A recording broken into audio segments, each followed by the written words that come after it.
என்ன பண்ணா, கெத்செமனே தோட்டத்தில் அன்று வயசுக்கு ஜெபம் பண்ணிட்டு இருந்தார். திடீர்னு ரோம படை வீரர்கள் உள்ள வந்தாங்க, தீப்பந்தங்களோடு. யூதாஸ் வந்தான், முத்தம் கொடுத்தான், காட்டி கொடுத்தான். உடனே என்ன செய்தான், பேதுரு ஒரு பட்டயம் ஒழிச்சு வச்சிருந்தான். இத்தனைக்கு ஊழியம் செஞ்சிருக்கான் 3.5 வருஷம். பைகள்லாம் துரத்தி இருக்கிறான், பிரசங்கெல்லாம் பண்ணியிருக்கான். பேதுரு கையில் என்ன வச்சிருந்தான், கத்தி வச்சிருந்தான். மல்குசின் வலது காதை வெட்டினான் அப்படின்னு யோவான் 18:10 வாசிக்கிறோம். அப்ப ஆண்டவர் சொன்னாரு, பேதுருவே பட்டயத்தை உரையிலே போடு, பட்டயத்தை எடுக்கிறவன் பட்டயத்தாலே சாவான். நான் உனக்கு வேற பட்டயம் கொடுத்துருக்கிறேன், நீ வேற பட்டயம் கொண்டாந்துருக்கிற. உனக்கு நான் சத்தியத்தை கொடுத்துருக்கிறேன், நீ உண்மையிலே ஒரு கத்தி கொண்டாந்து வச்சிருக்கையப்பா. என் பிதாவை வேண்டிக் கொண்டால் ஆயிரக்கணக்கான தேவதூதர்களை கீழே இறங்க வைத்து என்னாலும் பழி வாங்க முடியும். வன்முறை வழிமுறை அல்ல.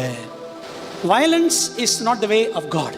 போராட்டத்தில் வன்முறை செய்து தற்காலிக வெற்றி பெறுவது பரலோகத்தின் வழிமுறை அல்ல.